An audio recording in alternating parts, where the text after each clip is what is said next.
Okay, so in today's session, mainly we will be concentrating on week 1 and week 2 contents. All right. So week 1 and week 2 are quite basic things only. But even if they are basic, we have to be very thorough to score full marks, right? So the very first thing in week 1 we saw is nothing but vector addition and scalar multiplication, which is very simple, right? They are very straightforward concepts. So if you are having a vector v and vector u, you know how to add, for particularly if they are from R, and you know the addition and scalar multiplication both are component wise, right? So you will have, so if u is u1 un and v is v1 vn, then u plus v is nothing but u1 plus v1 and so on, un plus vn. So this is what is called component wise addition. This you all know. And scalar multiplication also you know that. So you have alpha u1 etc alpha un, you multiply the alpha for each vector, right? So what is the one thing we wanted to remember about the scalar multiplication? So if your alpha is positive, for example, to visualize in R2, what happens in R2? If your alpha is greater than 0, or let's say okay, we can split it as alpha greater than 0, less than 0, like that. So do you remember what happens when alpha is less than 0? So if you pick a vector, right, and you are multiplying with an alpha which is greater than 0, or maybe we will say greater than 1 first of all. Let's say if it is greater than 1, then what will happen? Scale up. So it is scaled, the length increases, the length of the vector increases, right? So the vector's length is increased. And if you are multiplying with a scalar,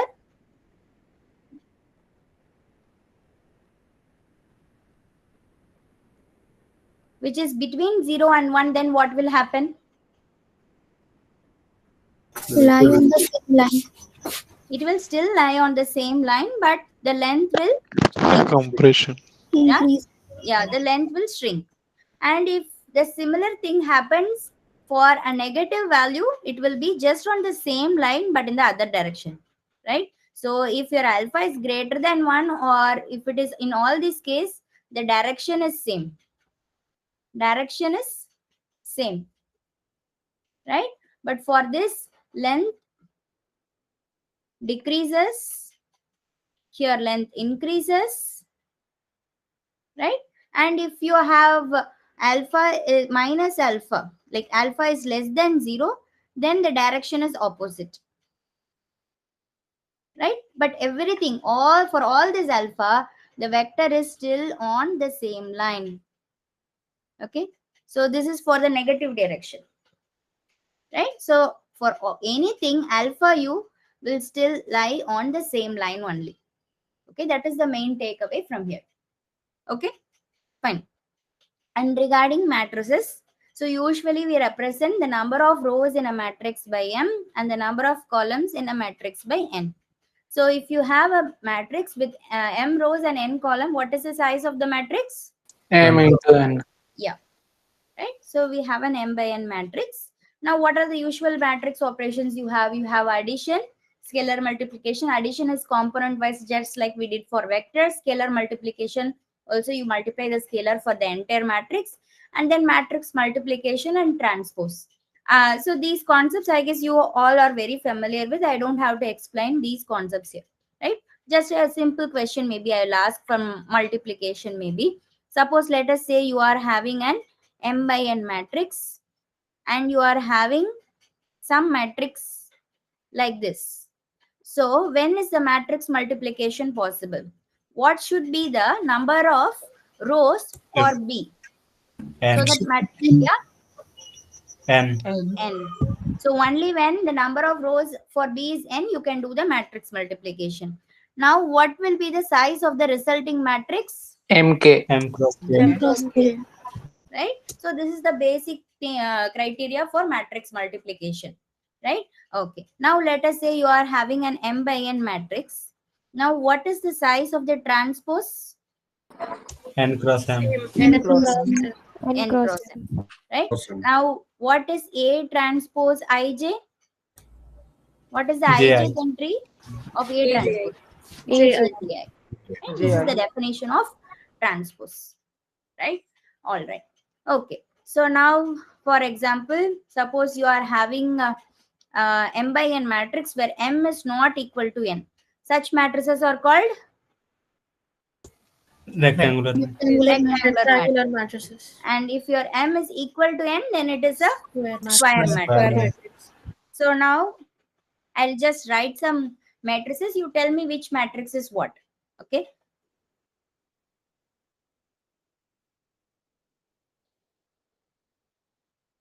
Diagonal matrix. Diagonal. Diagonal. Diagonal matrix. Excuse me, ma'am. Yes. Yes. Sorry, ma'am, for late. I got late. My net is not working properly. Can you repeat what did you teach till now? See, no issues. I have not done much. So you just be with the flow. There, I have not done much. So I'm just writing some matrices. Just tell me what are those matrices. That's all. Ma'am, The type of the matrix. Yeah. Ma'am, today you will only Okay, discuss ma'am. the theory portion of concept or solve some I'll do problems? some problems as well. Yeah. Okay, okay. Both theory as well as problems. Okay. From week 1 and week 2. Okay. So Ma'am, scalar. tomorrow you will be free to take our session, week 3 and 4? Tomorrow, yes. Tomorrow I will be doing 3 and 4. Okay, okay, okay. Thank you, ma'am.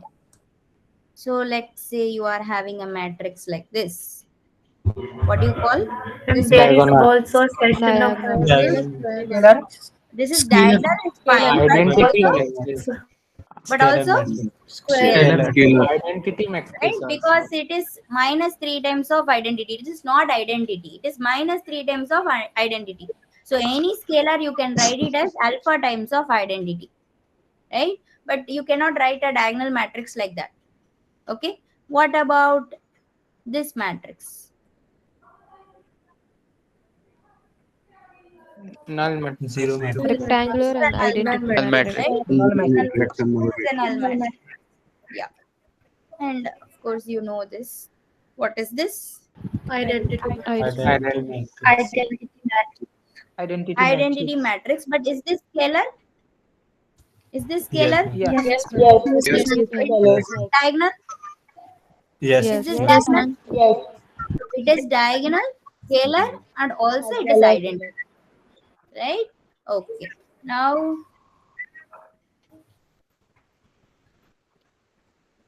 what is this? Upper triangular matrix. And this is lower triangular. Lower Triangular. So this is upper triangular and this is lower triangular. Right? Fine. Okay. Ma'am, Now, yes. the third one is also rectangular, right? Yes, The this is null also matrix. rectangular. Yes. Can you identify this matrix? Symmetric. Symmetric. So if you take this to be A, you can see that A transpose is equal to A. Right? So for this, you see that A12 is equal to A21. Right? So this is a symmetric matrix. Right? So let me say, suppose if this matrix, I am saying that it is symmetric.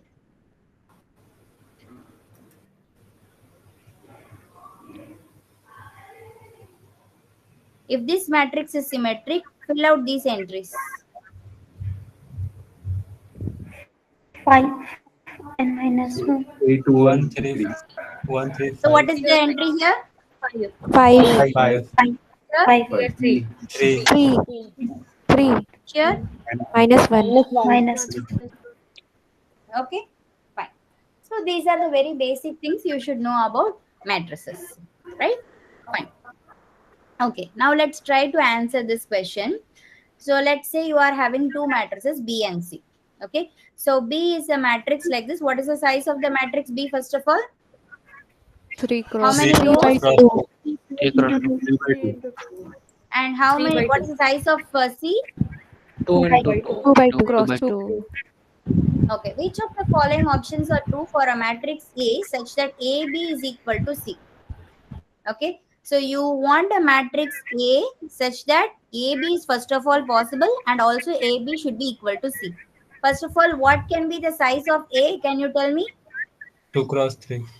2 cross 2 cross 3. 3. It should be a 2 cross 3 matrix, first of all. Then only the matrix multiplication is possible.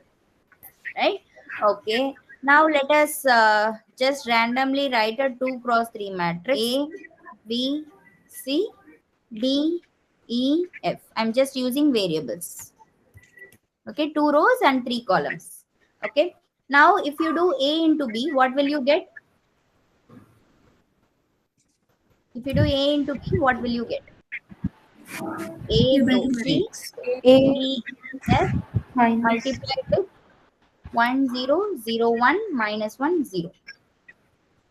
This gives you a 2 by 2 matrix. What is the 2 by 2 matrix?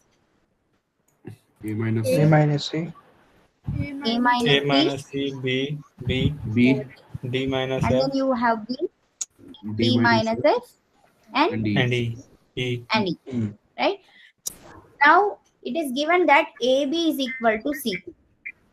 Right? This means that A minus C is 0, your B is 0, your D minus F is minus 1, right? From here.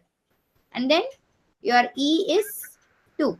These are the information 2. you will get when you compare these two matrices. So from here you can again write like this. So D equal to minus 1 plus F and E is equal to 2. Now you have, so A is equal to C, B is equal to 0. So can you tell a matrix which has all these properties, just any matrix which satisfies these conditions? So for example, if I'm taking A to B, maybe I'm taking the simplest case. A is 0, I am taking. So A is 0, B is 0, C is 0. Okay. And then I want my F also to be 0. Then what will be your D? Minus 1. minus What is 1. your D? Minus 1. Minus 1. E is 2. 2. 2. So now if you multiply this with 1, 0, 0, 1 and minus 1, 0, will you get the matrix C? So Yes. quickly check. 0, this is also 0. And here you will get minus 1. And here you will get 2. But is this the only choice? How many No. such matrices can you form? Infinite. Infinite. So you can form infinitely many matrices with this condition. Correct? Yes, ma'am. So now with this observation, let us try to answer the options. So first option, is it correct? Such a matrix does not exist. No. False. There is a unique matrix A satisfying this property. Is that correct? No. There are infinitely many such matrices. Yes. Right. Yes. Correct. A should be a 2 cross 3 matrix. Right. Correct. Yes. So obviously this is incorrect, right? So first of all, you should process the given information so that you can answer the questions, right? So some students, they just, try to read the question and then just read the options and see which one will match. That is another way. This is another way. Okay, you just see which But suits you best. ma'am, but one thing I can't got it, because in fact infinitely such many metrics is possible. How? See, A and C can take any value. I have taken 0. You can take 1, minus 1, 2, 3, any value for A and C, right? Same way for Yeah. F also, you can take any value, right? So in fact, the set is exactly the set of all. You can write it A, here also A, and here it is 0. And for D, it is, if I'm just going to write it as D, and then here maybe 2. And then instead of F, I'm going to write D plus 1.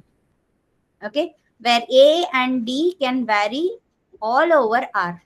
This is an infinite set, right? Your A and D can vary over R. Right? You can put any value for A. Clear? Clear. Okay. So now, looking at system of linear equations, what is the matrix representation and what are the different possible solutions we are going to see. Okay, so now we are having a system of linear equations. You are seeing here. How many equations do you see? M. M equations. M equations. And how many variables you see? N. N equations. N variables. N variables. Right? So here, what is the size of the matrix from this system of linear equation? M cross N. M So if you have an M cross N matrix from a system of linear equation, you should understand that M represents the number of equation and N represents the number of variables. That you should always understand. Okay. And here, this is your unknown vector. Right? This is your unknown vector and B is your constant vector. Right? Okay. Now, for a system of linear equation, you all know that these are the possibilities. Either you have a unique solution or you have infinitely many solution or you have no solution. So what is it called if a system has either a unique solution or infinitely many solution? The system is Consistent. consistent. Yes, consistent. And if the system has no solution, then it is called Inconsistent. inconsistent. Right? All right. Okay. So these are some terminologies which are very much necessary for you to know. That's why I'm asking. All right. Okay. So now, can you tell me, first of all, you see this figure. You see two lines. Can you tell me how many equations are represented here? No solution. 2. No There's no solution. solution. Right? And it has no solution, of course. And how many variables are involved here? 2. 2. Variables. Two equations and two variables. And what about this? 2. How many equations? Two equations, one One solution. solution. And one solution. Here you see that you have a Unique solution. unique solution. Right? And what about this? How many equation does it represent? Infinite. One equation, two Infinite. It actually represents one equation, right? The other equation, if it is there also, it can be reduced to the same equation. Right? Okay. Here, what does the one mean? For example, if you are having some equation ax plus by is equal to c, if there is another equation, definitely it is going to be of this form. For some alpha in R. Okay. So you can consider this, you don't have to consider this as a separate equation, because when you draw it in the graph, it is going to represent the same line, right? So here it is basically just one equation only, even if you have two equations. For example, if you have x plus y is equal to 1 and 2x plus 2y is equal to 2, both are actually the same, right? That's why it's one equation, right? And one equation, and how many variables again? Two. Two. And sure, how many solution do you have? Infinitely many Many. solutions. And what are the infinitely many solutions? Real numbers. X equals to Y. Here we don't know exactly, but yeah, all the points on the line are the solutions, right? All points. Yes. All points are solution. Right? Because there is no intersecting point. Actually, they two are like intersecting completely. At every point. Yeah. Okay, fine. All right. So now let's look at a similar problem.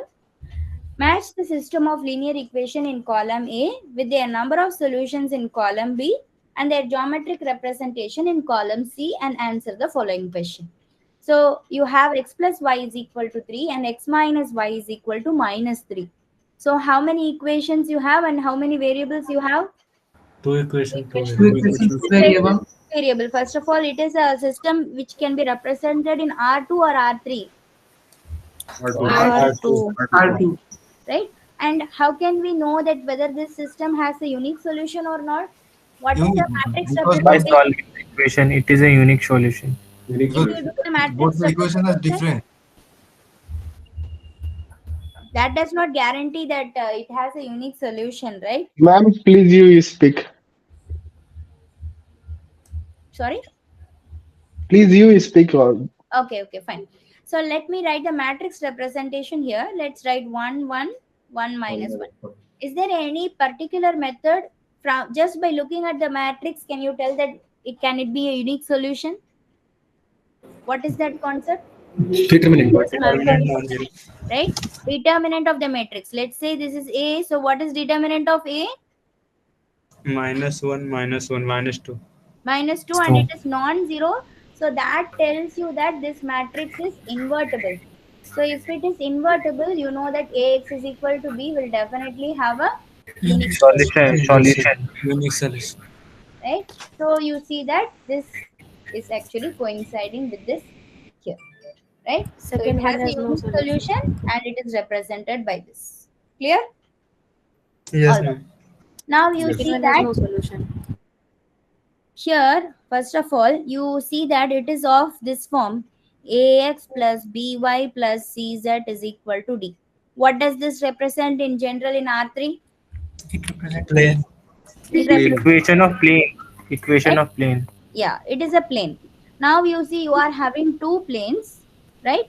And one thing you should note that you have x plus y plus z is equal to 1 and x plus y plus z is equal to 7. What does that mean? Parallel plane. Different yes, they are parallel planes. Parallel plane. Yes, ma'am. Right? If they are parallel planes, will they intersect? No. No. Right? So if they do not intersect, then we know that there is no solution. No solution. Right? And you know that these are the parallel planes. Okay, fine. And what about the last one? How can we rewrite this? So X you plus have y is equal to 1. 0 yes, x x 0 plus y is equal to 1. One. You put z is equal to 0 here, you will simply get x plus y is equal to 1. So you have z is equal to 0, it means the xy plane. So what does z is equal to 0 tell you? It is nothing but the xy plane, right? And then x plus y plus z equal to 1 reduces to x plus y is equal to 1, right? Now, do they intersect or not? Yes. I mean intersect. Right? They intersect. So you see that these two are the intersecting plane and it has actually infinitely many solutions. If you take any point of the form x comma 1 minus n comma 0, all these points are the intersecting points. Right? These are the intersecting points. So you have infinitely many solutions. Right? So you see that for this, you have infinitely many solutions. Right? Clear? For option 3, why infinitely many? Is it clear? Yes, ma'am. All right. Yes, ma'am.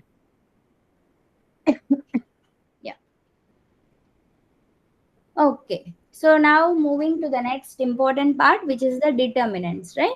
So determinant, either we have this representation or this representation, but usually we are using this in this book, right? So if it is a 1 by 1 matrix, you know that determinant is just the value itself. And if it is a 2 cross 2, it is simple, very easy, AD minus BC. And if it is a 3 cross 3, you know that you have to use, if you are expanding it along the first row, then you have this formula, right? This is the most commonly used formula, but there are several other formulas as well. So for other formulas, what is the concept we use? Can you just tell the concept name? Minus and cofactor. Yes, cofactors and minus, right? I've given the formula somewhere. I guess you can check the notes, live session notes if you want, right? Ma'am, Okay. will you be sharing these notes with us if possible? As usual, yes, as usual, right after the session, I will upload it in the drive. Okay, thank you, ma'am. Yeah.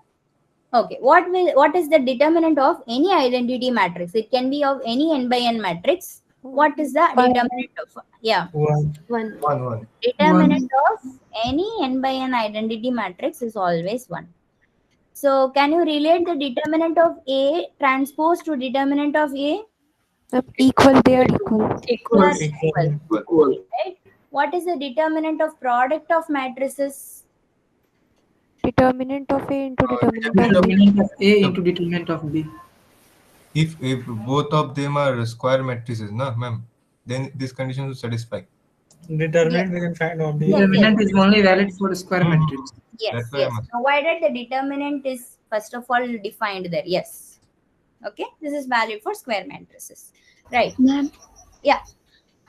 in this I can say determinant of B also equal. Sorry. Like you Yeah, have written yeah. determinant of Determinant of AB is same as determinant of B. Yes, correct. Okay, what is the determinant of inverse of a matrix? First of all, what is the inverse of formula for inverse of a matrix? 1 upon 1 by determinant of A determinant into of A A adjoint of A. into adjoint of A. Right. So first of all, the criteria for inverse of a matrix existence is Determinant non-zero. Not equal to 0. all right. Okay, now tell me what is the determinant of inverse of a matrix? 1 upon determinant of 1 A. upon determinant of A. Right. Okay. What is the determinant of A power n? Determinant of A raised to the power n.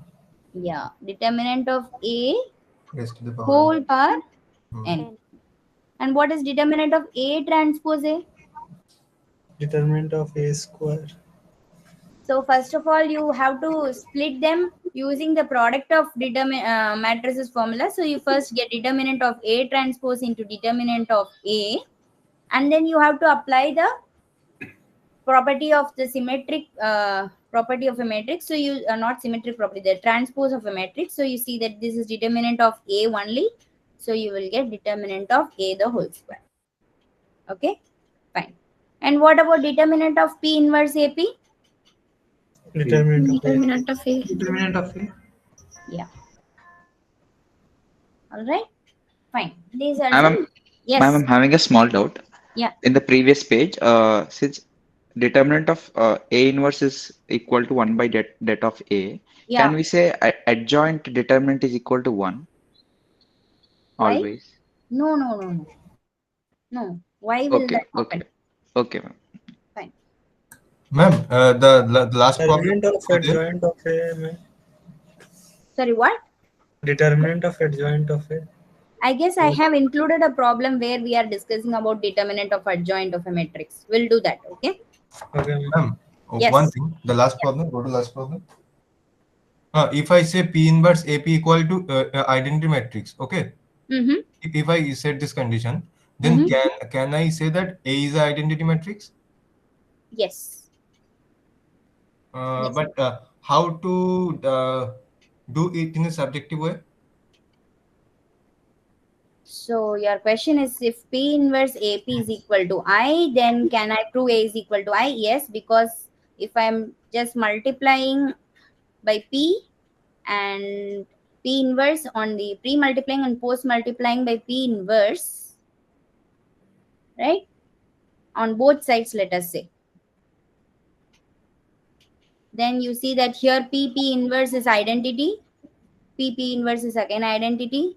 And this is just P inverse. This is equal to identity. Again, this is A. So A equal to I. Got it? Got it. Yeah. Okay. So determinant of triangular matrices. Determinant of triangular matrices. Suppose you are having any upper or lower triangular matrix. What is the determinant?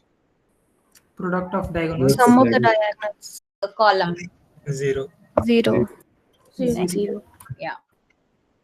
Then what is the effect of row operations? For that, what are the row operations? Let us quickly recall. So either you can switch to rows, right? Or you can replace one row with the scalar multiplication of that row for alpha non-zero, of course. Or you can replace Ri with Ri plus alpha Rj. Right? So these are the row operations. Now, how does switching two rows affect the determinant of the matrix? Sign changes. The sign of the matrix will be changed, right? And how does the multiplication of a row by a non-zero number will affect the matrix? Ma'am, determinant So of let A. us say you are having a matrix like this. A, B, C, D. Maybe I'll write it in a more spacious place. Here. So A, B, C, D. Okay, this is my original matrix. Okay, let's call it. Now I am writing C, D, A, B. Now what? Let's call this A1. Now what is the determinant of A1? In Minus minus of determinant of A. Minus of Of determinant of determinant of A. Now let me write A2 is equal to 2 times of or minus 2 times of A minus 2 times of B, C and D. Now what is determinant of A2? minus 2 minus times 2 of times A. of A2. Minus 2 determinant of A. A. Okay.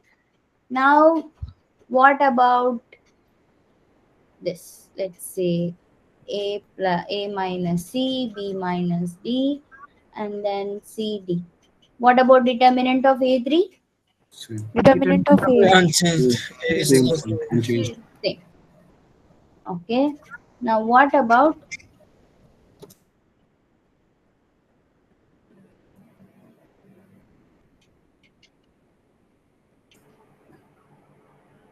this? 2 times of 2 determinant times of determinant of A. Determinant of A. 2 times of determinant of A. Right? Fine. So you know if any of the row operations takes place, how does it affect the determinant? You all know.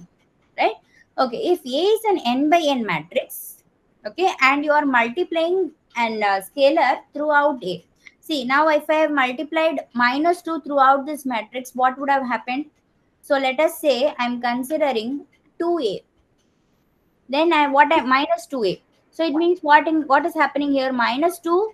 If I'm multiplying for one row, it is multiplied one time. If it is multiplied two times, like for both the rows, then it is going to be multiplied twice. 2 times. So it is going to be multiplied as many number of rows are there, that many times it is going to be multiplied. Correct? Yes, ma'am. So here, if you are having B equal to alpha per A, then it means your determinant of B, for that you will have alpha, alpha, alpha. How many times? N times. N times. N times. Times A. So it is alpha power n times of Determinant of A. determinant of A. We can take column also, but it is a square. It will Yes, not yes, affect. yes. Yes, you can do that also. Determinant of A. Alpha power n determinant of A. All right? Okay. Now you just apply the same thing here and tell me what is the value of K here. 27. 27. 27. Yeah. So K is 3 cube. So it is 27. 27.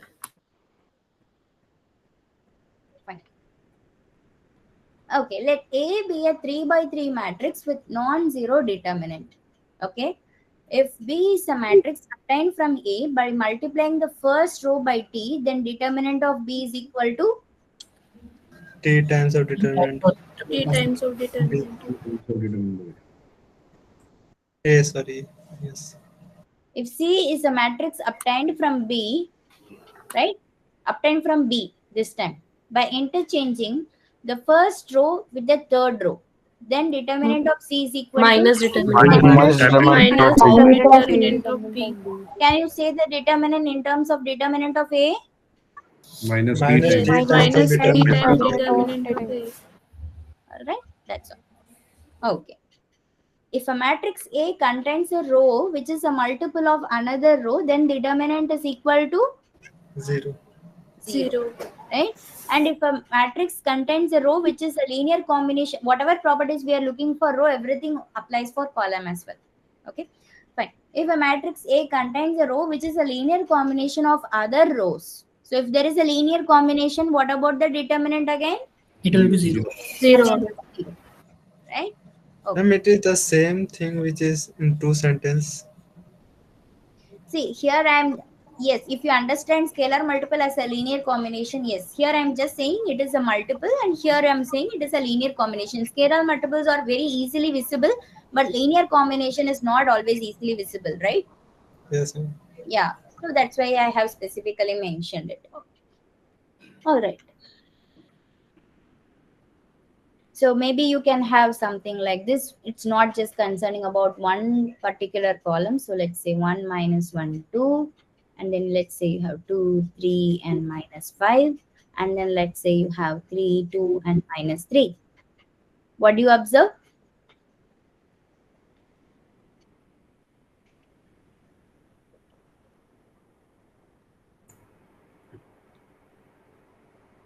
One ma'am, second. Column 1, column 3 is add of column 1 and column 2. Column 2. Yes, Right? ma'am. So Yes, what will be the determinant in this case? It will be 0. Yes. 0. Right? Hmm. Okay. Fine. Now look at this 2 by 2 matrix. Now you are given B, C, D, E. Okay, which of the following matrices B, C, D, E have the same determinant as that of matrix A? So the first one, what is the row operation done? First of all, is there any row operation done? Yes, ma'am. Yes. What Can you Yes. repeat First row is 3 interchange with Yes. row 1 is interchange. Row 1 is equal Ma'am, to row can you 1 repeat the minus row 2. previous example? R1 minus R2. This one? Yes. See, this is your column 3. Your column 3 is nothing but the sum of first two columns. 1 plus 2 minus 1 plus 3, 2 minus 5. So it means that your column 3 is a linear combination of first and second column. Right? And you already know that if one row or column is a linear combination of the others, then the determinant is 0. So the determinant of this matrix is 0. All right? Okay, ma'am. Thank you. Ma'am, but in terms of operation, we mainly do row operations, right? See, to avoid confusion, I will suggest that you just stick to row operations. Okay. To keep track, it is easier. Okay, ma'am. Okay. But there is nothing wrong if you are doing column operation as well. Okay. Fine. Okay. So here we are doing a row operation. So does this determinant will remain the same as that of A? Yes, ma'am. Yes. Yeah. So determinant of B is same as determinant of A. What about for C? Yes. Column 1 minus column 2. Same. Column 1 replaced with column 1 minus column 2. Again, it is going to be same. What about D? Same. No, ma'am, it's No, not. No, no. ma'am, it's a different thing. No. First of all, no row operation It's not consistent. is done here. Yes, ma'am. Some other operation is done. What about E? Also no any operations. Same. So for D and E, you can see that no row operation No is row. done. So what about their determinants? Will they be same? You just, No, ma'am. so here I No, will give ma'am. you a small homework. Take some example and check. Because here, ma'am, you have to subtract one row from another row or add. You can't Yes. do both at a time. Exactly. So you just take some example and check what happens to their determinants. Okay. So whether they are changing or are they remaining same. So this is a small exercise I am giving to you all. So you do it as a homework. Okay. Ma'am, Yes. you have done with us some problem. I think I can remember. This is a very large matrix, and it contains all the row and column entries at 2023, 2024, 2025. Yes. Yes, now you can remember. So can you please do this matrix again? Because I forgot to how to solve the determinant of this matrix. Maybe it is there in this revision session also. Let's see. Okay, you just maybe can ask at the end of the session. By the way, how many of you checked the form which I have sent you by email? Yes, ma'am, I have checked. So if you have any doubts, please post it there so that it is easier for us to clear your doubts. Okay, so if required, we will plan a separate session to clear all your doubts. Okay, fine. Let's continue. That link is for just this quiz, ma'am, or in general as well? Only for math 2. For math 2, like for the entire course time, right? I have specifically mentioned for week 1 to week 4. Okay. Okay. So here You have a set of options and you need to choose the correct one. The first one says, if the sum of all elements of each row of a matrix is 0, then A is not invertible. Is it true? False. No, it's not necessary. True. You have to think about this carefully. The sum of all elements of each row, okay, is 0. So what is given to you? Let's say you are having a, I will just explain it with the 3 by 3. You can do the same for any n by n, okay? So let's say you are having A, B, C, D, E, F, G, H, I. So this is your n cross n matrix, so 3 by 3 matrix, and it is given that A plus B plus C is 0, D plus E plus F is equal to 0, G plus H plus I is equal to 0. So you can see that your Yes, C3 ma'am. is minus C1 minus C2, right? Yes or no? Your C3 is minus C1 minus C2. So what is this actually telling you? This is telling you C1 plus C2 plus C3 equal to 0. So this is your column 1, Linear column, combination. column 3, Linear combination. Determinate right? So what can you tell about the determinant then? 0. Zero. not invertible. So now if it is for an n by n matrix, how can you say? So if it is an n by n matrix, what can you tell about the Cn? Same thing. Right? C C1, summation Cn minus 1 up to. yeah. And there is a minus here. So you see that this column is a linear combination of all other columns. So the determinant is 0. Is this clear? Yes, ma'am. Yes, ma'am. Yes, ma'am. Okay. Fine. If E is a matrix of order 3 by 3 obtained from the identity matrix by a finite number of elementary row operations, then E is invertible. True or false? True, ma'am. So does doing elementary row operation change the invertibility property of a matrix? No, ma'am. It will never change the invertibility. In fact, if you do elementary row operations, there is something which you can find by doing the elementary row operation. What is that? Ma'am, can you please explain Row the echelon form or determinant. Ma'am, can you please explain the invertibility? I am Okay. For first option or second option? just in simple language. Can you please tell me the invertibility of matrix? Okay, by the way, this is what I don't want to happen. But anyway, so A is in, first of all, invertibility we talk for an n by n matrix, and it is defined only when the determinant is non-zero. And it is defined in this way: A is equal to 1 by determinant of A adjoint of A. So this is a formula for the inverse of a matrix, and we say that a matrix is an inverse if it satisfies this condition. Okay, so this And is it is linearly a independent. thing you should have for inverse of a matrix, right? Right, ma'am. Okay. Ma'am, Ma'am, sorry in to short, interrupt. can we say invertible means the matrix which has inverse is invertible, right? And the inverse will exist, yes, if the determinant is non-zero. Yes. Yes. Ma'am, sorry to interrupt. Yeah. Ma'am, the first one which where you did is the sum of all the elements of each row of a matrix. Mm-hmm. So in this one, so each row, like, are we doing A plus D plus G equal to 0 or A plus B plus C equal to 0? Each row, Each right? row. So this is one row. This is one row. This is one row. This is one row. So each row, the sum is 0. Okay, got it. I was a bit confused. Sure. Thank you. Fine. If E is a matrix, so we were looking at this problem. So if E is a matrix, so the concept I was referring to here is that you find something called the rank of a matrix by doing elementary row operations, right? If you remember from week 4 and 5, Yes, ma'am. so we find what is called the rank of a matrix, right? So rank is something which can also tell you about invertibility. It is not from week 1, but it is definitely something which you know, right? So elementary row operations helps you to determine the rank, and rank also tells you to identify whether it is invertible or not. How is rank related to determinant? Can anyone tell? Yes, ma'am. Rank Reduced is row. So if determinant you are non-zero. having an n by n matrix, Full rank is yes, inverted. Full rank determinant is Determinant and non-zero. determinant of A is non-zero if and only if Rank The is rank is Rank is n.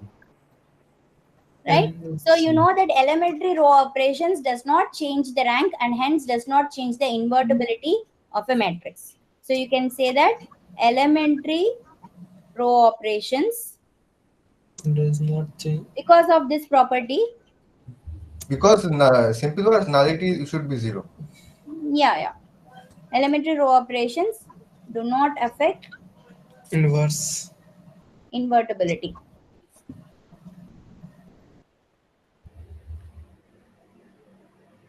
Okay, so if something is invertible, it will remain invertible. If something is non-invertible, it will remain non-invertible. Right? So here this option is actually, this is correct, this is also correct. So option 1 and 2, is that clear for everyone? Yes, ma'am. Yes. Okay, any system of linear equation has at least one solution. Is that true? No. No. Of course not. If A is a matrix of order 3 by 3 and determinant of A is 3. Okay, so let us try to understand this problem here. Some students also asked about the determinant. So let us try to understand here. So first of all, what is the formula for inverse? I have written here also. A inverse is equal to 1 by Into adjoint of adjoint of A. Now I want to see what is the determinant of the adjoint of A from the determinant of A, right? So determinant of A is given to be 3. So I'm going to apply determinant on both sides. So determinant of A inverse is, now I'm going to consider this as my alpha. What is this alpha? 1 by determinant of A. Determinant inverse. Right? This is just a scalar now. 1 by determinant of A. In fact, determinant of A is given to be 3 for me. So it is just a scalar. Right? Remember that.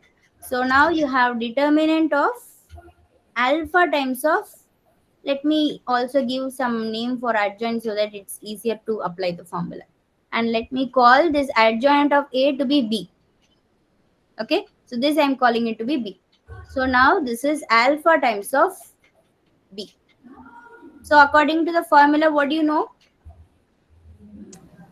Alpha power n times B. That of B.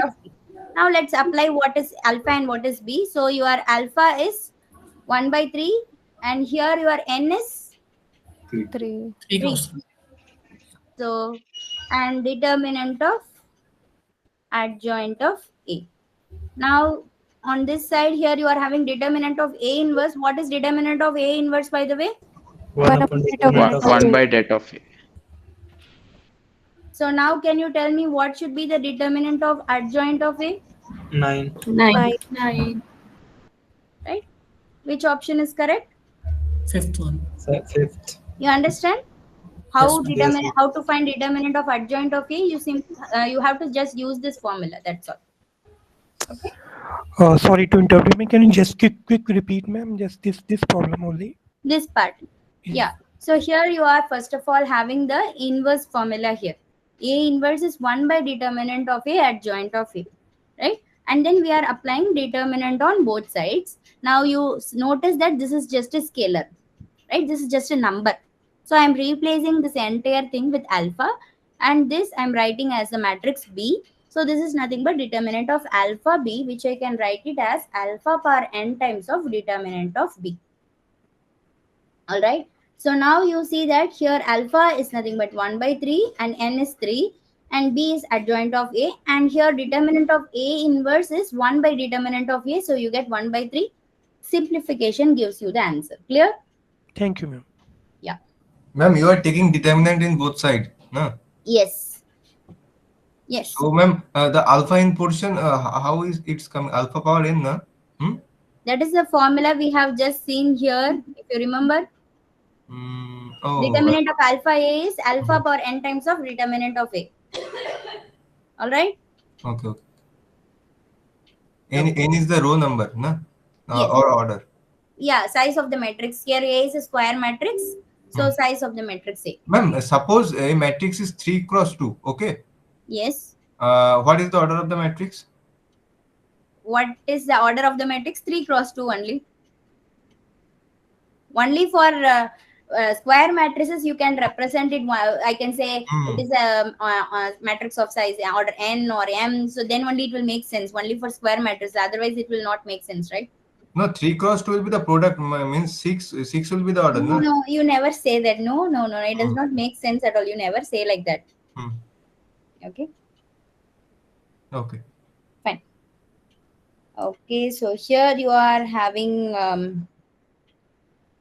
how many more questions for determinant? I guess these are the questions. Okay, so you have these three type of elementary operations, and here are the possible equations here. Now you have to relate based on the options here. So if matrix B, okay, matrix B is obtained from matrix A by an elementary row operation of type 1, the equation 1 is satisfied. Equation 1 Yes, is right. Yes, sir. Correct. true, right? Yeah. Right. And what about option 2? If matrix B is obtained from A by an elementary row operation of type 1 followed by elementary operation of type 2, then equation 2 is satisfied for some C. Right. It's Again, question. correct, right? Correct. If matrix B is obtained from A by an elementary row operation of type 2, then equation 3 is satisfied. So here you are in type 2, multiplying the row by a constant, and then you are looking at equation 3. Is that true? No. No. No. No, not. Right? In fact, you will see that determinant of B is some C times of determinant. Scalar times. Right? Fine. What about option 4? If the matrix B is obtained by A by an elementary operation of type 3, so this is adding a scalar multiple of a row to another, then equation 3 is satisfied. Right. Correct, ma'am. Yes. Correct. So just understanding the basic properties of the effect of determinant on row operations. All right. Fine. So try to answer this question here.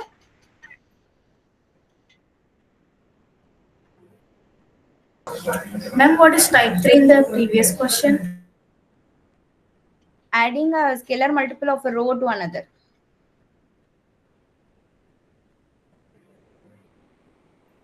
Does it consider as an elementary transformation? Of course. Okay, ma'am. Okay. Let A be a 3 by 3 real matrix whose sum of entries of each column is 5 and sum of first two elements of each column is 3. Which of the following statement is true? So it is a 3 by 3 matrix whose sum of entries of each column is 5. Okay, so you are having a 3 by 3 matrix. Okay. What does it mean by sum of entries of each column is 5? A plus D CFI is CF. A plus D. A plus D plus G is equals to 5. B plus E plus H is equals to 5. And C plus F plus I is equals to 5. So this is C, it looks like E. Okay, so this is the first line, and second line says that sum of first two elements of each column is 3. So the sum of first two elements of each column is 3. So can you tell me? A A plus D plus is D is equals equal to to D 3. is equal to 3. B plus B A is equal plus C to is 3. equals to 3. Equal to And C plus F is equal to F 3. is equal to 3. C plus F. Okay. So now we are asked to find the determinant of the matrix. How can we find the determinant of this matrix? By choosing any arbitrary values of Okay, A. first of all, from the given information, what can you tell? G is 2. G is 2. F is 2. G or F or I know is 2. F equal to 2. I equal to 2. Sorry. E See, equal to your matrix here, now you can write that. What can you find the values of G, H and I? Yes, ma'am. Yes, ma'am. Yes. What are Yes, yes, ma'am. Ma'am, one thing. 2 or 1, ma'am. 2, ma'am, just go to the question, ma'am. Just again. Here you can see that the sum of first two elements of each column is 3. Yes. A plus D is 3, B plus E is 3, C plus F is also 3. Right? So, Ma'am, option 4 is correct. Okay, first of all, you first try to understand the matrix. Why G, H and I are 2, 2, 2. That you all can understand, right? yes, You ma'am, got it. Yes, ma'am. Yes, ma'am. Ma'am, it need not only be 2, 2, 2, right? 1 can also be there, right? One can also be there, right? Why? No. Because there is no But there hard is, and fast rule, right, ma'am? see, here A plus D is 3. So what is G? Has to be 2. This It's is 2, 2. no? This is 3. All of this last entries All are of 2. this must be 2, right? Yes, ma'am. I've created another matrix. Let's continue. I'll discuss it later. Okay, fine. So here you see that. So the sum of all the each column is separately 5, and the sum of first two entry of each column is 3. So the last row we know that it is 2, 2, 2. And here you have some entries. Let us say you are having the same entries A, B, C, D, E, F. Okay. Now what can we do so that the first row also becomes something similar to this row? What is the property you know about row 1? So first of all, from here, what is that you observe? We can add. Row We can 1. add. 3 minus D. Row 1 is equals to Row 1 equals plus to row 1 plus row 2. Yeah. So here you see that this is row 1. This is row 1, correct? ABC is row 1. And this is row 2. DEF is row 2. So you can notice that row 1 plus row 2 is equal to 3. So how can you do a row operation so that your row 1 looks almost the same as row 3? And What is the row operation? Row Adding operation. 1 to the last row. R1 plus R2. Subtracting minus 1 from the first row. Okay, so if you do R1 is R1 goes to R2, then what is that you can see? All the 3. elements of row 1 will be 3. 3. So it is just 3, 3, 3. And then you And- have DEF and 2, 2, 2. So now from this, can you tell what is the determinant of the matrix? 0. Yeah, because row 1 and row 2, row 3, both are multiples of this particular vector. Correct? Correct. Yes. So row 1 and row 3 are multiples of this particular vector. So you can see that the determinant is, Ma'am, yeah. here can we change the row 2 after changing the row 1? See, this row operation is not fixed. You can do any row operation. Final conclusion you need to see is that the determinant of this matrix is 0. That's all. Okay. Fine. Okay, So now then here, which option is correct? The determinant of every matrix. option is All correct. options are Since the determinant is 0 here, you can see that the matrix has determinant 0, and hence all options are correct. Yes, ma'am. Yes, ma'am. Now I got it, ma'am. 1 is not possible in the last row. Yeah, I understood, ma'am. I made a mistake. I was adding it. It was up to 4, not 5. Okay. Okay. Fine. Yes, ma'am. Okay. Is this clear? Yeah. Yes, Ma'am, ma'am. can you please explain this Yes, again? ma'am. Okay, fine. See, what is the given condition here? First of all, it is given that sum of entries of each column is 5. So we have written this condition. So is this clear how we have written the first 3 equation? Yeah. Like each column sum, Yes, I have ma'am. written it to be 5. And the second condition, sum of first 2 elements of each column is 3. So I got another set of 3 equations here. Is that also clear how I wrote the second set of equations here? Yes, Right? ma'am. Now I am applying this here to get the values of G, F and I. Now A plus D is 3. So if A plus D is 3, G is equal to 5 minus 3, 2. Same way F is 2, I is 2. So I am writing G, H and I as 2, 2, 2. So this is my matrix A.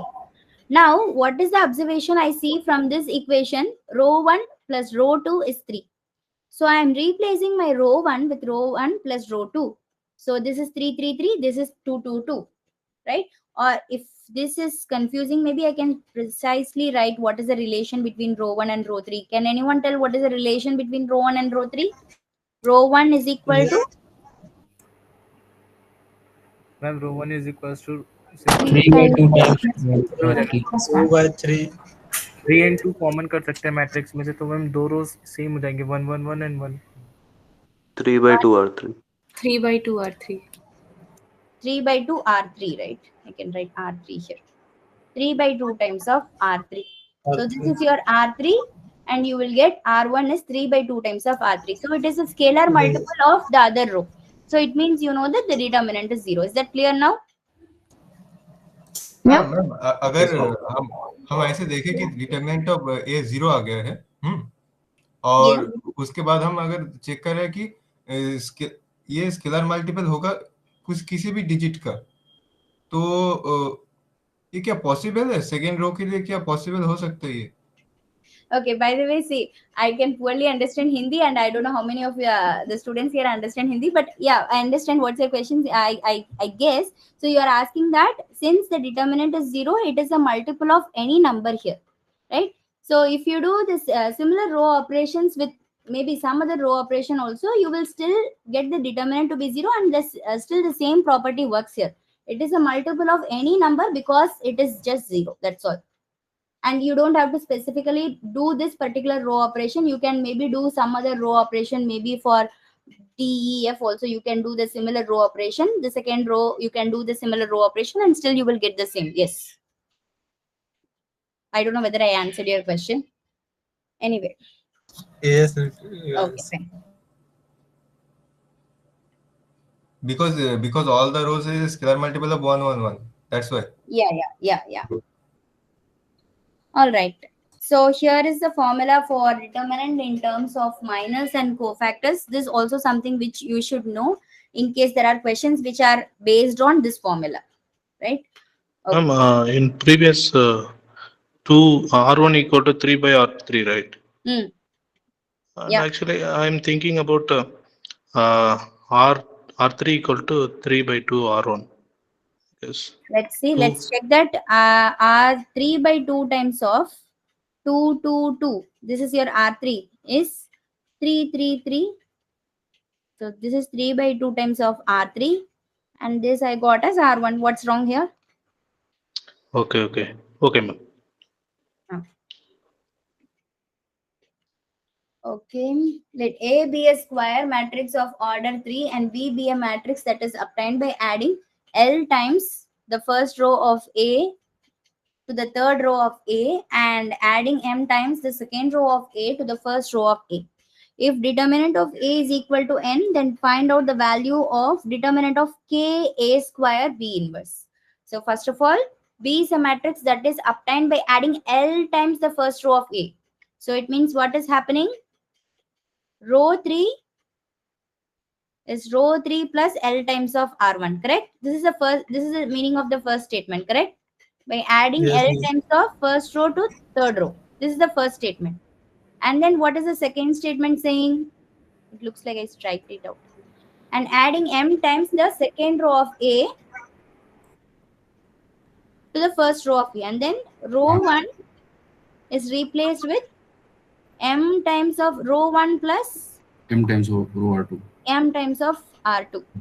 Right? Ma'am, Now, but A and B are different matrices. Yeah. So this is the first matrix, and then from the matrix A, from the matrix B, you are doing next this, right? Anyway, the thing you need to look at is we are doing the third type of row operation, and what you already know this. What is the effect on the determinant? Change. Yeah, this does not affect the determinant, right? So determinant of A is same as determinant of B. And whatever you obtain at the last, let us say it is C. So let us say that this is determinant of C. So what is the determinant? Find out the value of determinant of K A square B inverse. So it is K par 3 times of N. Determinant of A into A, A which the is whole N square. square 1 by determinant of A. Determinant of B and A are same, right? So you can see that it is simply K cube determinant of A. so this N. K cube. Yeah. Right? All right. So I'm looking for a break. Ma'am, this question I am talking about. Yes, I understood that from the context you said. That's why I said that maybe this question is there in the sheet today. So everyone, please try to do this problem. Ma'am, you Yes. selected all the doubt questions, ma'am. Even the previous the debt question was also. Yeah. Hello? Not this one. The previous all options were right. Yeah, Okay. yeah, this question.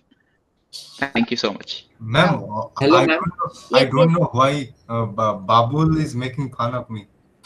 See, okay. This is not the place for that. Okay, everyone, please concentrate and try to answer this question here. Meanwhile, I'll be back in after 5 minutes. Okay. Ma'am, can you Hello, ma'am. scroll a bit up? Yes. Why k cube, ma'am? Why k cube? Because here the size of the matrix is 3, and you know that if the matrix size is 3 and you have determinant of k times of a matrix, then when it comes out of the determinant, it is k power the order of the matrix, right? That is what is done here. Okay, Ma'am, thank you, ma'am. Ma'am, so the answer is k cube into determinant of a. Why it is written k cube into n? Yes, because you have determinant of a squared and determinant of a. When it cancels out, only determinant of a is left, so k cube n. Oh, determinant of a. Okay. Right. So let me maybe reduce the size so that you can see both the questions, at least some part of the question here. Right. So I'll be back after 5 minutes.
Okay, so how many of you completed the first one, exercise 10?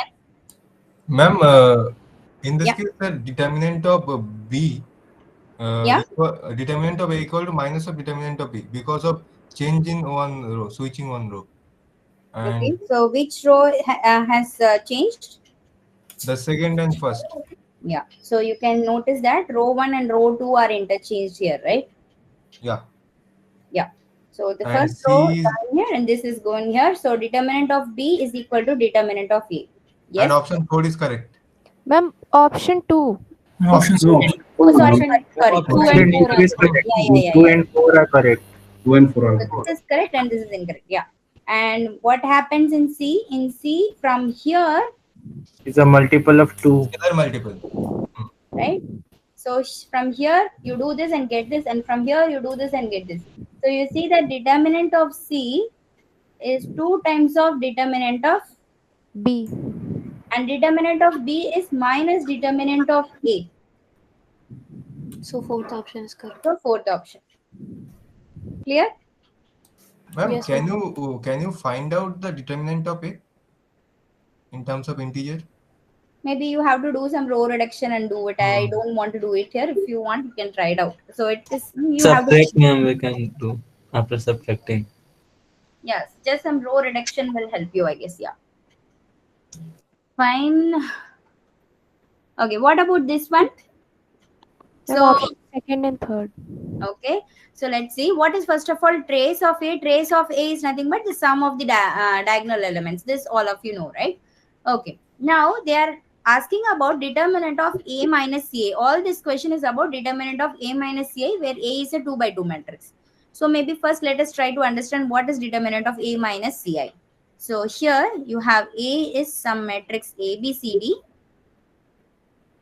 and A minus Ci means you are considering A, B, C, D minus. Now, should we consider C here using the same C? Okay, maybe I take A1, A2, A3, A4. So A1, A2, A3, A4. This is your matrix A. Okay, so now this is nothing but A1 minus C, A2, and then A3, A4 minus C. So what is the determinant of this matrix now?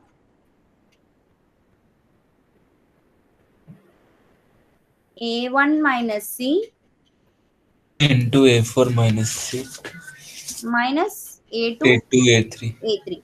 So which we can again simplify as A1, A4. minus C, F. C times of A1 and C times of A4, right? So Yes. A1 plus A4 times of C, correct? Yes. Plus square minus A1. A2, A3.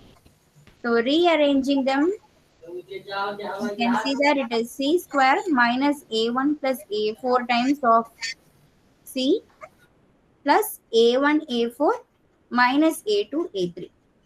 Right? Now, what is that you can see? That A1 plus A4 is trace of A. Correct? And Yes. A1, A4 minus A2, A3 is determinant of A.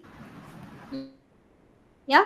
So this Yes. is C square minus trace of A times of identity, and then you have determinant of A here. So not identity, just trace of A times of C and then determinant of A. So which option is coinciding? Determinant of A minus C is a polynomial in C of degree 2. 1 or 2. Degree 2. And what about the formula? This formula is the one which is matching for us and none of the other. Ma'am, but why option 2 is correct? What is the degree of this polynomial? Oh, okay. 2. Yeah. Power. Okay. So Ma'am, the next, those yeah. are PYQs, na? I don't remember. No, I don't know. Maybe. Okay, so this problem is particularly to understand the structure of a skew symmetric matrix. So this is just something additional. So particularly this problem is to understand the structure of a skew symmetric matrix. So for a skew symmetric matrix, what is that you know? So you know that what is the definition of a skew symmetric matrix? A A is transpose A is equal equals to to minus minus of of A transpose. A equal to minus of A transpose. Yes. Okay. So this is the property you know. Now you have a 2 by 2 matrix. Now you know that A is equal to minus A transpose. So what is A transpose? A B A C B D. Yes. Yeah. Now you know that A, B, C, D is same as minus A minus C minus B minus D. So what is that you will get from here? A equal to minus A, B is equal to minus C, C is equal to minus B, D is equal to minus D. So what does this reduce to? A is equal to 0. 0. B is equal to minus C, right? And you can say that D is equal to 0. So your matrix now will look like 0, B, minus B, 0. This is your matrix. Is that correct? Yes, ma'am. Yes, ma'am. Right? So what is the observation you have here? For any Det is 0, ma'am. what are the diagonal entries? 0. 0. Zero. Diagonal entries must be 0 for any skew symmetric Skew matrix. symmetric. Now what about this part? Determinant of A minus Ci? We already have the formula here. Just apply the formula. S will become 0, then We get C 0, ma'am. square minus of C 0 square. What is the determinant? plus of determinant C Determinant. square is equal plus C square B plus of A Determinant is B into square. A3 plus C B square square. minus plus A2 into Plus A3. B square, right? Yes, Yes, ma'am. ma'am. Right? Okay. That's all is the determinant of A minus Ci here. All right. Okay. So Ma'am, a Ma'am, small, how? I would like to, 1 second. Ma'am, the det of skew symmetric matrix is not 0. no. Oh, okay. Why? No, You take this particular example itself, right? If you yes. take maybe is equal to 1, you can see that the determinant is actually 1, right? Okay, yeah, yeah. For Only 3 with cross 3 also this holds, right? for 3 cross 3, what is the determinant you are asking? Yes, ma'am. For skew symmetric. Yes, yes. You try the same. Yeah. It How need not be 0, right? It's not 0. determinant of a 3 cross 3? Yes, ma'am. Okay, so that is something we should discuss maybe at the last. So I will discuss this. For 3 by 3, Okay. what is the determinant? Let's discuss. Okay. Ma'am, how we come to the conclusion that A is equal to 0, B is equal to minus C, and D is equal to 0? A is equal to minus A. What does that mean? 2A is equals to 0, 2A is then A equal to is 0. equal It means A is equal to 0. Same for D. And B is equal to minus C. Just comparing on LHS and RHS. That's all, right? Okay, okay. Right? Okay. So, in So, general, ma'am, yeah. uh, Yeah. yeah, how are you defining that B equal to minus C? Because See, I'm just applying the definition here. A is equal to minus A transpose. This is my A and this is my A transpose. So A is equal to minus of A transpose, and then I'm just simply equating on both sides. That's all, right? okay, okay. So, and then I'm just entry wise, I'm just comparing and I'm writing the entries. That's all, right? What is Ma'am, a that? small confirmation. Yeah. I've searched in Google. Only for odd order, the determinant of skew symmetric matrix is 0. Is it right, ma'am? Yeah. Why is that so? See, you just have to apply some basic principles of determinant, which we have already discussed. Yes, ma'am. Because of this property only, you will get that. That's why I said that it is something separate. So maybe since you Okay, asked, ma'am. I will do No, that. not required, ma'am. I can do it. I'll do it. Okay, That's maybe what I was only remembering for 3 cross 3. So I was like, okay, thank since you. you asked it Yeah. in front of others, so let's let everyone know. Otherwise, it will be a question for everyone. What's the question and what's the answer will be a doubt for everyone. So I'll just do it. So let's consider the matrix of this type. A is equal to minus A transpose. Right? Now, what is determinant of A here?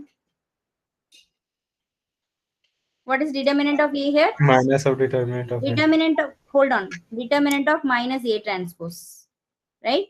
So now here you are having minus 1 here. It's not just minus. Remember, it is minus 1 times of A transpose. So this is a scalar here. And your A is an n by n matrix, let's say. So now how can you write this? Minus 1 raised to the power n. Minus 1 raised to the power n. Then Determinant determinant of of A. A transpose, right? Now, if your n is even, then what will happen? You will simply get determinant of A is same as determinant of A transpose. Only this much you can say. But if your n is odd, what will you get? Minus times of determinant of A transpose. Minus determinant of A transpose. So you will get minus 1 times of determinant of A transpose is nothing but A only. determinant of A. So what does this reduce to? Minus of determinant A. So determinant of A is equal to minus determinant of A. This means that your determinant of A is 0. So if n is odd, minus 1 power n becomes minus 1. So determinant of A equal to minus determinant of A implies determinant of A equal to 0. Right? So when n is odd, this is the important condition here. If n is odd, then determinant is 0. Is that clear for everyone? Why the determinant is 0 for a skew symmetric matrix of odd order? Ma'am, if n is even, then? We cannot say anything. It can be anything. For example, just consider this matrix itself. So you can see that if it is 0, 1, minus 1, 0, it can be 1. If it is 2, it can be 2. So it can be anything. If it is an odd matrix, the determinant can be anything. But if it is odd, then you know that the determinant is 0. Okay? Yeah. Fine? Yes. Right. Okay, fine. Ma'am, how many questions do you have? Actually, I planned for 16 questions, I guess. So we have completed 12. Ma'am, also for even it also comes 0, na? Because suppose you take. See, I have example here where the determinant is non-zero. Here the determinant is 1. So how can it be 0? I have an example. Here he is taking that. Oh, from here you are asking. See, if you put n is equal to some even number, suppose if n is equal to 2k, then what happens? This equation simply gives you determinant of A equal to determinant of A. What is that you will get from here? Nothing. Okay. Right? Fine. Okay, so moving to week 2, solutions to system of linear equation. If a system of linear equation has a solution, okay, so whether it is unique or infinite, then the system of linear is called consistent, and there is no solution means it is inconsistent. Now for a homogeneous system, that is a system like Ax is equal to 0, the system is always unique or infinity? No. I am asking in terms of these terminologies. Consistent. Yeah, is always consistent. And what is always a solution? 0. 0, 0, 0. Yeah. 0, 0. Trivial solution. Yeah, 0 is always a solution. And if A is square, if determinant of A is non-zero, then the system has unique solution. Unique solution. Yes. And if the determinant is 0, then the system has Infinitely many solutions. Infinitely many solutions.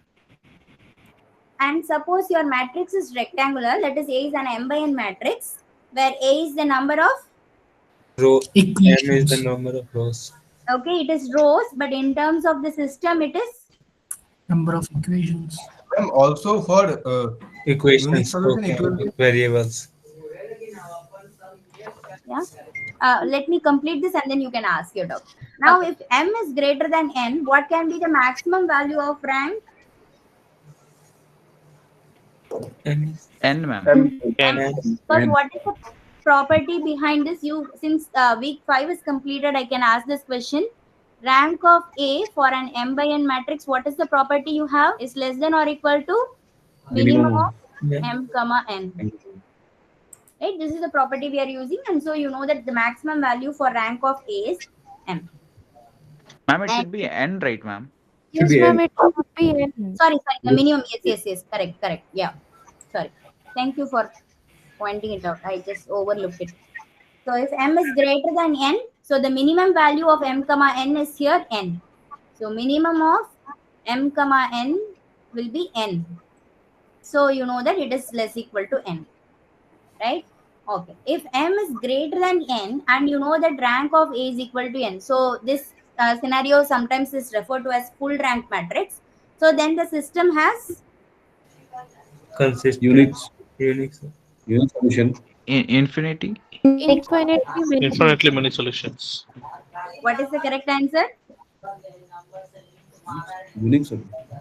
You Unique should only solution. know. I don't know. Unique solution. Infinitely Maybe many let solutions. me just take an Unique. example for you to maybe visualize. There is so much confusion I see. Okay, let's take maybe a 2 by 3 matrix. Okay, so let's take a 2 by 3 matrix. So you have 2 rows, 1, 2, 3, 0, 1. Oh, no, 2 by 3 means Ma'am, m 3 greater by than 2. n, right? Yeah, 3 by 2. See, whenever you have doubts, the simplest way to understand is take an example. 3, 2, 1, 0, 0, 1. Now, yes, now It can be equal. It can be equal to the number of n or inconsistent, right? One of them. of course, one of them, but what is the specific case? That's what I want to see here. So here we are having an m by n matrix where m is greater than n. And what is the rank of this matrix? What is the rank of this matrix? 2. The rank is 2 or 3. Now also I see some confusion here. It should 2, be ma'am. 2 only, right? 2. Okay. Now for this, what is the solution? 1, 0, 0, 1. What is this? Maybe I can even simplify this as just 0 also. So it's easier. So if it is 0, then Infinite. yeah. So now you see that you are having x, y here. So it reduces to 3x plus 2y. And then you have x equal to 0, 0. So what is it you will get? Unique solution. Unique solution. X equal to y equal to 0. Unique solution, right? Yes, Unique yes. solution. Okay, so always remember when you have m greater than n and you have rank of A is equal to n, then the system has Unique solution. And if m is greater than n and rank is strictly less than n, then the system has Infinitely. infinitely many solutions. Ma'am, could you prove this statement also, like with an example? Okay, so here maybe for example, your m greater than n, so we can take the same 3 by 2 and rank of A less than n. So maybe I will have something like this. Okay, so then what will happen? X plus y is equal to 0. So what is going to happen? You will have infinitely many solutions, right? Yeah. Yes. Okay, if m is less than n, then the system has again Infinitely many solutions. infinitely many solutions. This also you can see maybe with a 2 cross 3 example, you can see it easily, right? So Yes. these are the possible scenarios for a homogeneous system, right? Ma'am, here one question I want to ask from you. Suppose rank and nullity of a matrix is 3. Okay. Both are 3. No, rank plus nullity. Oh, rank plus nullity. Okay, fine. Then rank how much value means the utmost value of rank should be and 3. nullity should be? Both maximum is 3. Both are 3 or maximum value can be 3. Ma'am, the latest 2, no, ma'am. Okay, so I can write it down for you. It's a week 5 question, ma'am. Graded assignment. I guess I have done some question like this. I don't know whether I did this term or previous term, that I don't know because I've done this course several times. So, okay. So the question is rank of A. Maybe shall I do this at the end of the session? Let's not spoil the flow. So Yes, let's ma'am, do this and complete this, and then we will discuss it at the end. Yeah. Ma'am, actually, I'm confused about one of the things about the m greater than n thing. We have seen examples where, like the RHS is given, right? Like it will be given some B, but if we give a B where we get at the bottom 0, 0, and yes, non-homogeneous part I will cover. No, Yeah. I have not covered the non-homogeneous part. You are asking about some B here, right? Oh, okay. Yeah. I have not covered I that missed yet. that. I missed that. Yeah. Okay, fine. Okay, Cramer's rule for invertible coefficient matrix. So consider a system of linear equation as follows. Okay, so now you see that you are having a system like this and you are having a matrix representation, right? So Cramer's rule is applicable first of all only for matrices which are square and invertible. Only for this kind of matrices Cramer's rule is applicable, invertible coefficient matrices, right? So you first of all find the determinant of the matrix, then you replace every single column by the constant vector provided to you and find the determinant of the new matrix. So like this you do it for all the columns and find the determinants, and the formula for the unique solution is given here. Okay, so this is Cramer's rule, and I'm not doing any problems here. So this is the basic formula, so you can do problems by using the formula if you have any problems for this. Okay, and inverse of a matrix, this is a formula which I have already provided to you, and this is a specific formula for the 2 by 2 matrix case, right?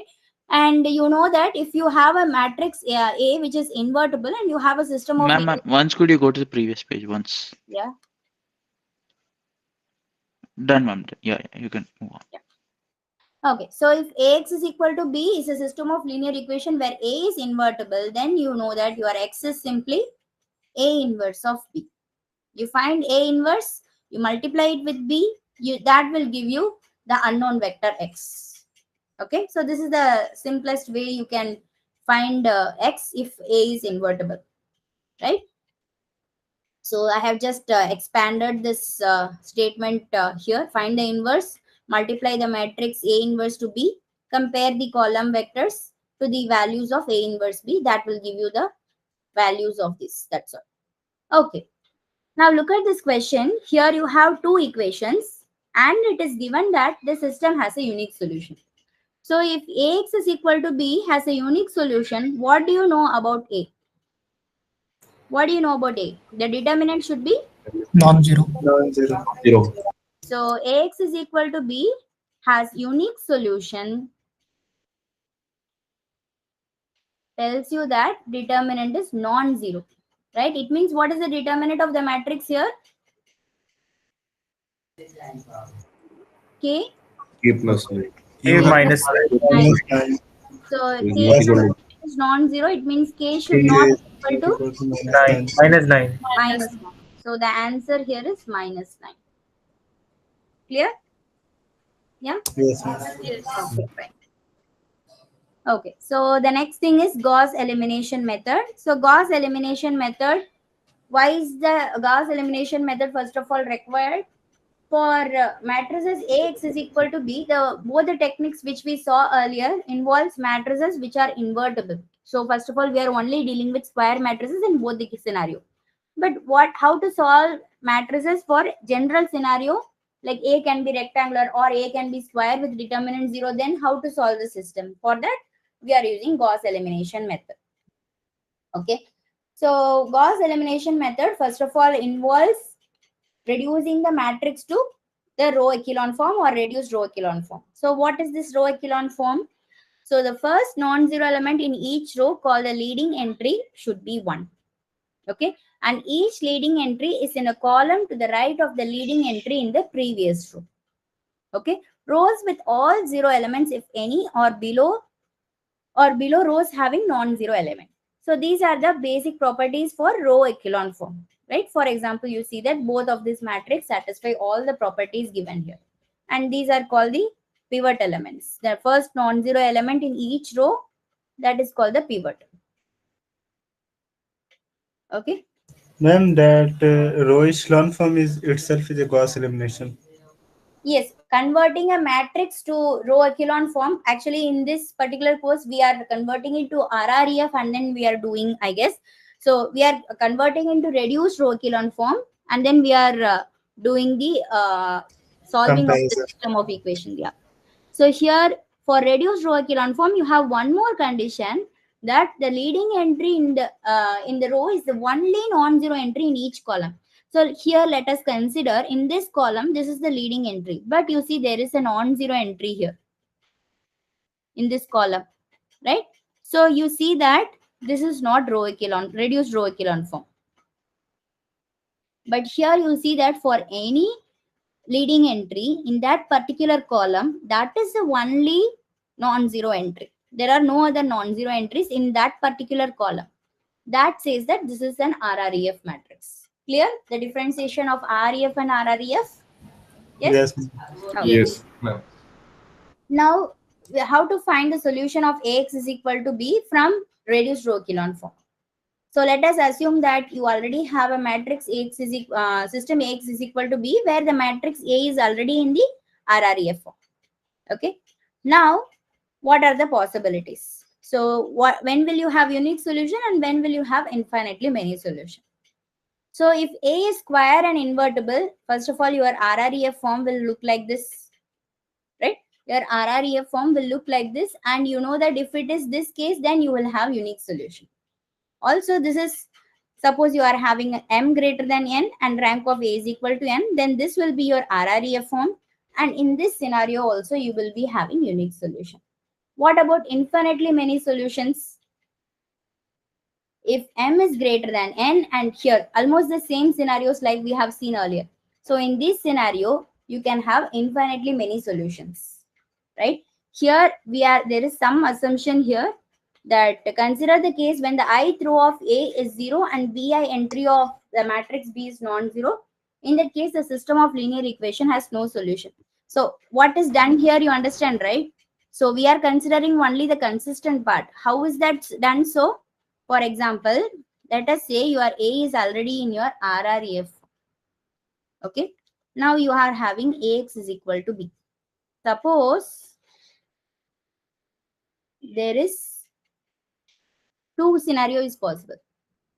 So suppose there is no zero row in A, but B I is equal to 0 for some I. Then what will happen? No solution. No solution. And same way, the other way around. Suppose you say that there is a zero row.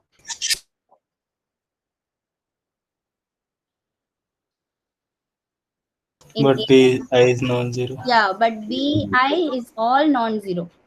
Then also in these scenarios, you will have no solution, and that we are omitting here. Omitting this scenario, we are talking about the solutions.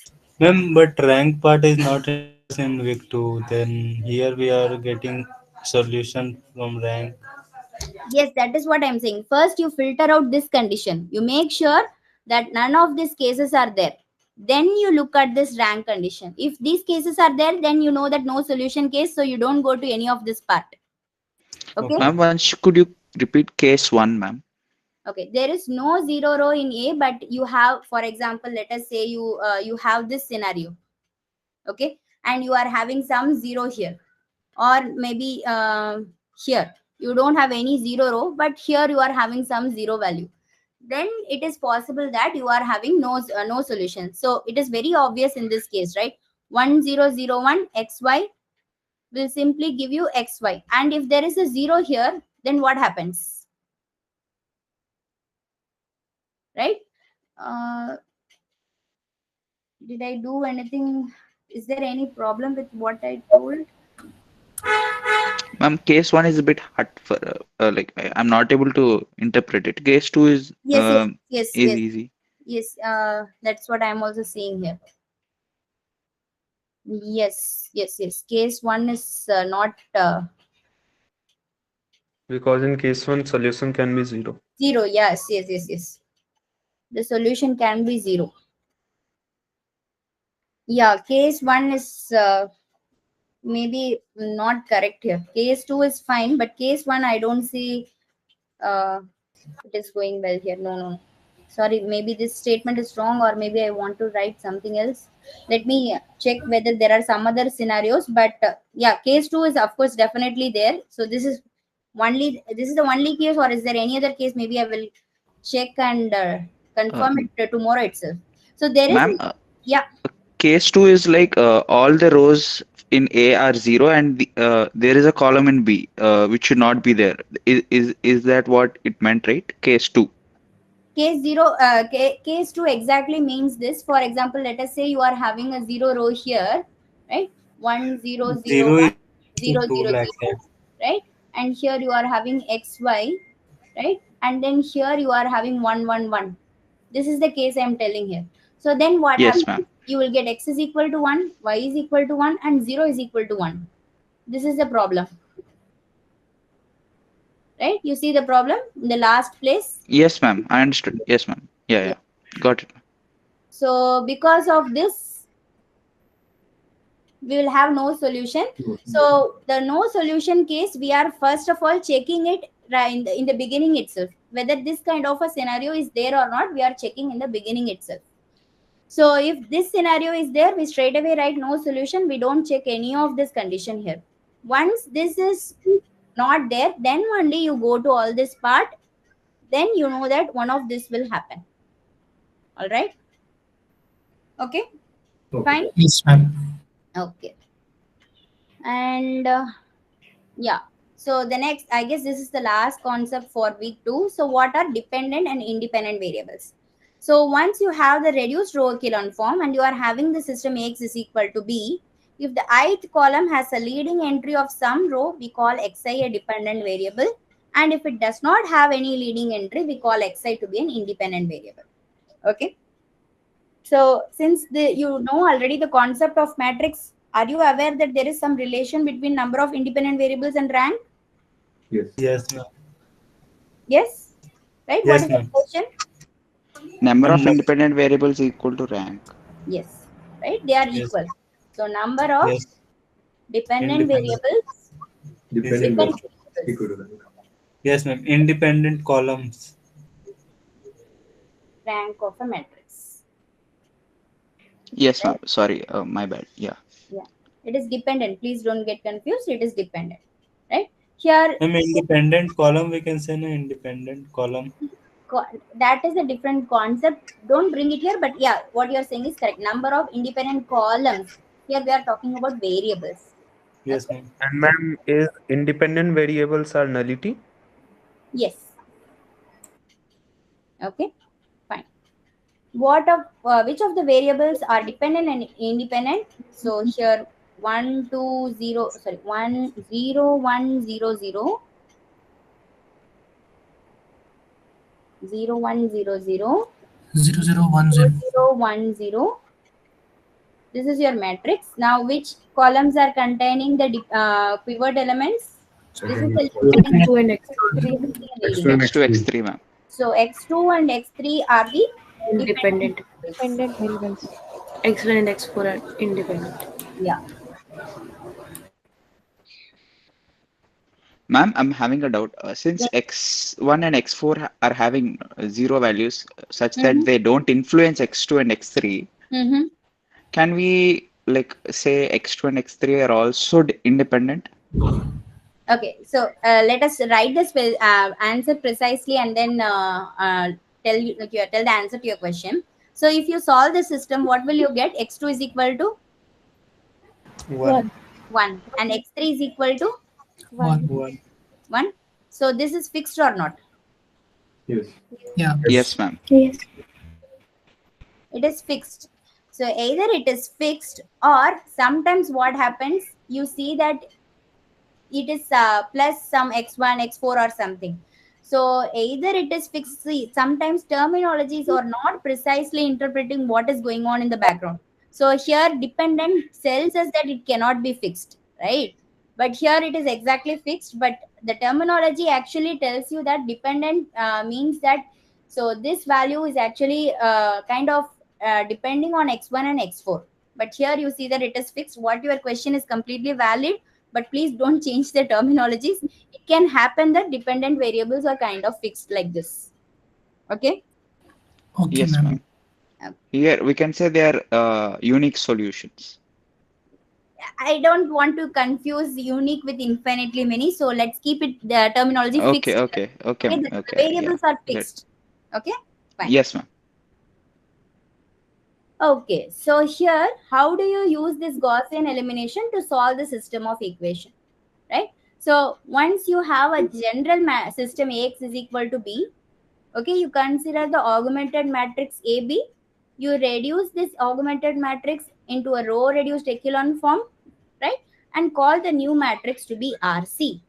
Now solving this Rx is equal to C is very easier comparing to Ax equal to B, but the solutions are same. So we solve this system so that we know the solution of this system. Right? This is how we use Gaussian elimination to find the solution of a system of linear equation. Right? So what happens when you have a consistent system? If the RREF form shows no row of the form 00D, exactly this is what I wanted to tell there, but somehow I confused. Those who did not have a clear understanding, it is here. Please see it carefully. If the RREF shows no row of the form 000D, where D is non-zero, the system is consistent.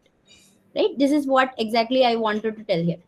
So if you see a zero row, but here you have a D which is non-zero, then what happens?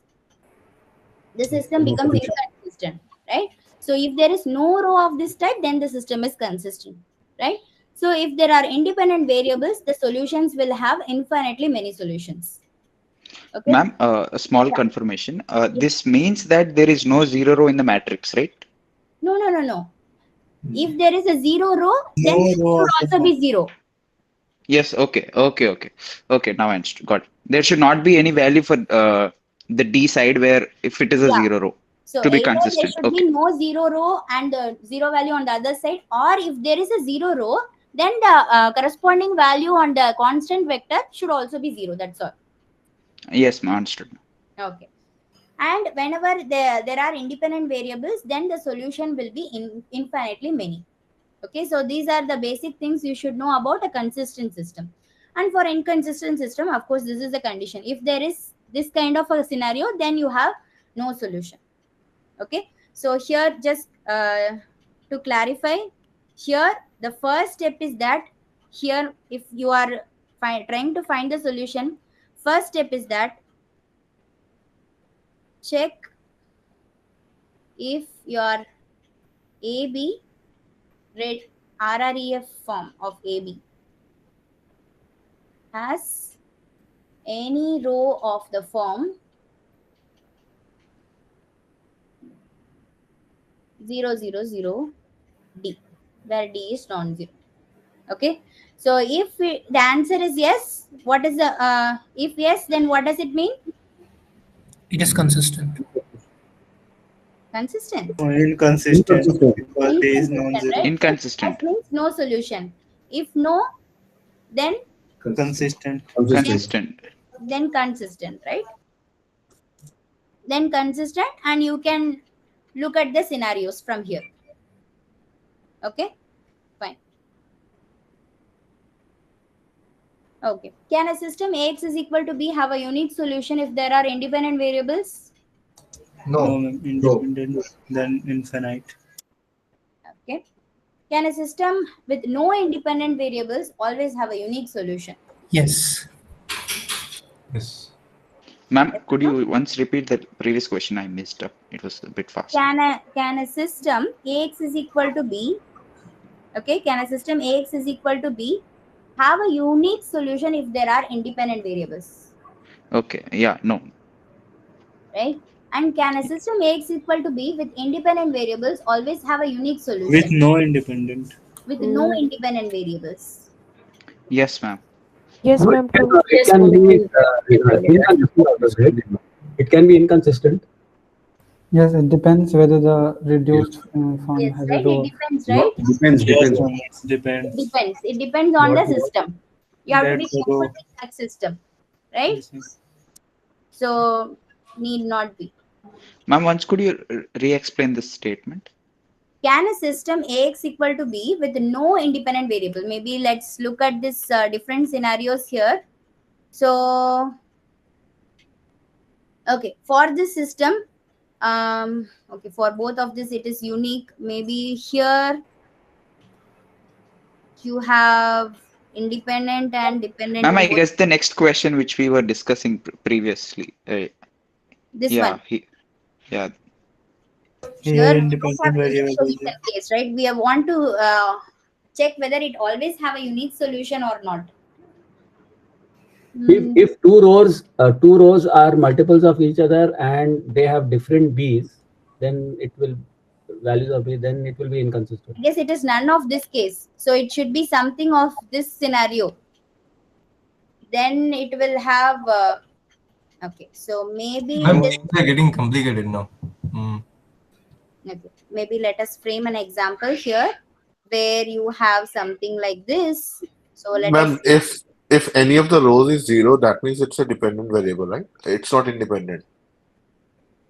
Even See, if that last case. No. So let us say you are having a 3 cross 4 or 4 cross 3 matrix. You are only having 3 columns and the last row is 0. Let us say. Now, are there independent variables or not? Yes, ma'am. Yes. Yeah. No. Last row is 0. Last row is 0. Yes. Now, suppose I am having 1, 1, 1 here. Now, is this having a unique solution? No, it's No solution. No solution for this. That's why I'm asking this. I'm saying need not be. Now, do you No, understand? ma'am. If one row comes 0, then it will be dependent. No. See, what is the definition of dependent? Dependent variable means the ith column has the leading entry of some row. So now here each row, this is the first column, second column, third column. Each column is having a leading entry. So each column is dependent. Yes or no? Yes. There is no column which does not have a leading entry. So there are no independent variables, correct? Right, ma'am. Okay, but here you have this kind of a scenario, so no solution. Oh, for dependent we have to check column. For independent we have to check row. No. See, Ma'am, for it's both we are checking the columns only. We are checking the column which has a leading entry for dependent. And if there is no leading entry in a specific column, that is called independent. That's all. So here the number of equations are more than the number of variables, right? Yes. No, the number of variables will be greater See, this than the is number of equation, equations. this is equation, this is variable. It is correct only. What she said is correct, right? Equation is yes, more. ma'am. She was right, ma'am. Yeah. So, is it clear why it need not be? Do you all understand? Ma'am, but the example which we have taken has no solution, right? Yes. Yes, it has Unique no solution solution. case. So, it means it does not have any solution. What's your problem here?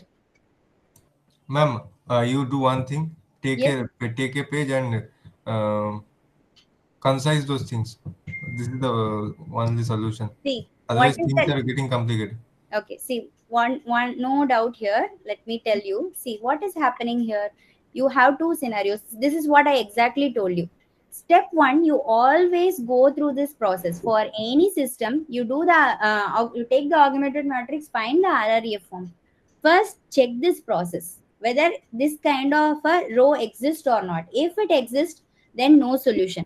Okay, so here, this is the case. So either you can, if you are neglecting this case, then you know that the answer is yes, right? So if there are no such rows, then you know that the system is consistent, and if it is consistent, then you know that it is unique. Yes or no? Yes, ma'am. Okay, so the only check is this. So if you check this, then you know that the system is consistent, and if this is there, of course it is inconsistent. So once it is consistent, then you just check one of this condition is going to be there. So from that you are going to classify unique or infinitely many. That's all. Right? Ma'am, please move on. We'll ask tomorrow, ma'am. I'll just study again, come back. Yes. Suppose A is a 3 by 3 matrix with rank 2 and Ax is equal to B is consistent. If Rx is equal to C1, C2, C3 is the system after obtaining the RREF. What can you say about C3? Independent variable. Yeah, it will be an independent variable. See, they are talking about C3. There is nothing to talk in. Zero. Non-zero. No, zero. Zero. Sorry, yeah. C3 is 0. Can we say that, ma'am? Yes, C3 is 0, right? Because see, the Yes, ma'am. RCF form of your matrix, right? So you are saying that Rx is equal to C is your RREF form. So it rank 2 means the matrix definitely is going to look like this. Yes, ma'am. I was thinking as a 2 cross 3 matrix. Okay, got So it, it's ma'am. going to look like this. Okay. So if it is either or, maybe it can be also something like this. So maybe one of these scenarios.